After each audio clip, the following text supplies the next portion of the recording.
திறப்பிலே 5 நிமிடங்கள். கிறிஸ்துவுக்குள் மிகவும் பிரியமான என் அன்பு சகோதர சகோதரிகளே, திறப்பிலே 5 நிமிடங்கள் என்கிற இந்த ஜெப நேரத்தில் என் அன்பு சகோதர சகோதரிகள் உங்கள் அனைவரோடு கூட இணைந்து ஜெபிக்க கர்த்தர் பாராட்டின கிருபைக்காக ஆண்டவருக்கு நன்றி செலுத்துகிறேன். இன்றைக்கும் ஒரு முக்கியமான காரியத்திற்காக நாம் ஜெபிக்க இருக்கிறோம். என் அன்பு தேவனுடைய பிள்ளைகளே, சமீபமாக உலக அளவிலே பலவிதமான கொள்ளை நோய்கள் ஒரு பக்கம் பரவி வருகிற சூழ்நிலையில் மனிதனுடைய சரீரத்தில் அவ்வப்போது கொடூரமான நோய்களினாலே ஏற்படுகின்ற உயிரிழப்புகளும் அதிகரித்து வருகிறது.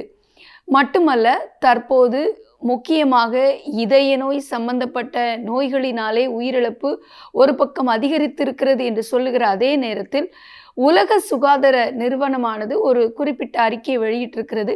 அந்த அறிக்கையின் அடிப்படையில் தற்போது உயர் இரத்த அழுத்தத்தினாலே மரணமடைகின்றவர்கள், அதே போல பாதிக்கப்படுவருடைய எண்ணிக்கை உலக அளவில் அதிகரித்திருப்பதாக அந்த அறிக்கையில் கூறப்பட்டிருக்கிறது. தற்போது 1.4 பில்லியன் மக்கள் உலக அளவிலே உயர் இரத்த அழுத்த நோயினாலே பாதிக்கப்பட்டிருக்கிறார்கள் என்று அதிலே கூறப்பட்டிருக்கிறது. மட்டுமல்ல, ஒவ்வொரு மணி நேரத்திற்கும் சுமார் 1000 பேர் இந்த உயர் இரத்த அழுத்த நோயினாலே பாதிக்கப்பட்டு மாரடைப்பு, பக்கவாதம் போன்ற நோயினாலே உயிரிழக்கிறார்கள் என்றும் அதிலே கூறப்பட்டிருக்கிறது. 2023 முதல் 2050 இந்த காலகட்டத்துக்குள்ளே சுமார் 76 மில்லியன் மக்களுடைய உயிரிழப்புகளை இந்த நோயின் பாதிப்பிலிருந்து காப்பாற்ற முடியும், போதிய சிகிச்சை அளித்தால் என்று அந்த அறிக்கையிலே கூறப்பட்டிருக்கிறது.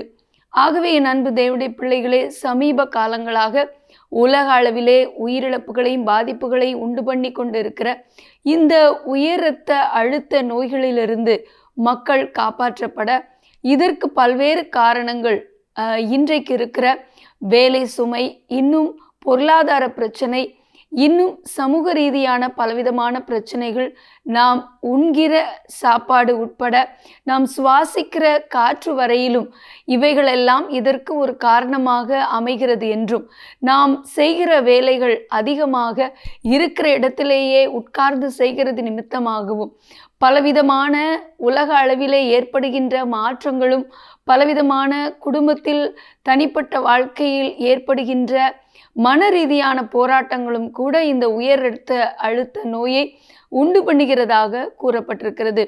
ஆகவே வரும் நாட்களிலே இந்த நோயினுடைய பாதிப்பு தாக்கம் குறைக்கப்பட்டு இதனால் உண்டாகிற உயிரிழப்புகள் தடுக்கப்பட, ஜனங்கள் பாதுகாக்கப்பட, இந்த நோயினால் பாதிக்கப்பட்டிருக்கிற ஒவ்வொருவரும் குணமடைய பாரத்தோடு இதற்காக நம்ம ஜெபிக்கலாமா? எங்கள் அன்பின் பரலோக பிதாவே, ஆசீர்வதிக்கப்பட்ட நாளின் காலை வேளைக்காக நன்றியோடு துதிக்கிறோம், ஸ்தோத்திரிக்கிறோம். எங்களுடைய தேசத்தில் அதிகரித்து வருகிற, அதே போல உலக அளவில் அதிகரித்து வருகிற உயர் இரத்த அழுத்தத்தினால் உண்டாகிற நோயினாலே ஆண்டவரே, இன்றைக்கு பல ஆயிரக்கணக்கான ஜனங்கள் உயிரிழந்து கொண்டிருக்கிறார்கள் என்கிற செய்தி அறிந்து பாரத்தோடு ஜெபிக்கிறோம் அப்பா. குறிப்பாக உலக அளவிலே 1.4 பில்லியன் மக்கள் இந்த உயர் இரத்த அழுத்த நோயினாலே பாதிக்கப்பட்டிருக்கிறார்கள் என்றும், ஆண்டவரை ஒவ்வொரு மணி நேரத்திற்கும் 1000 பேர் இதனால் உயிரிழக்கிறார்கள் என்றும் கூறப்படுகிற செய்தியை எண்ணி பாரத்தோடு ஜெபிக்கிறோம்.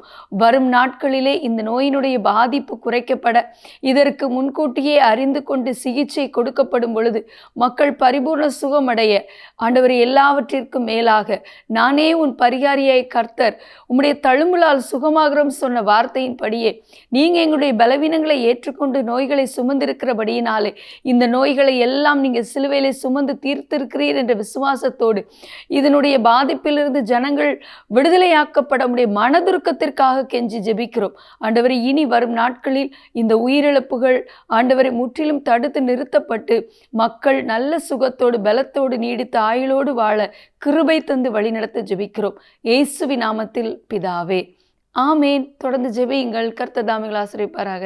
ஆமேன்.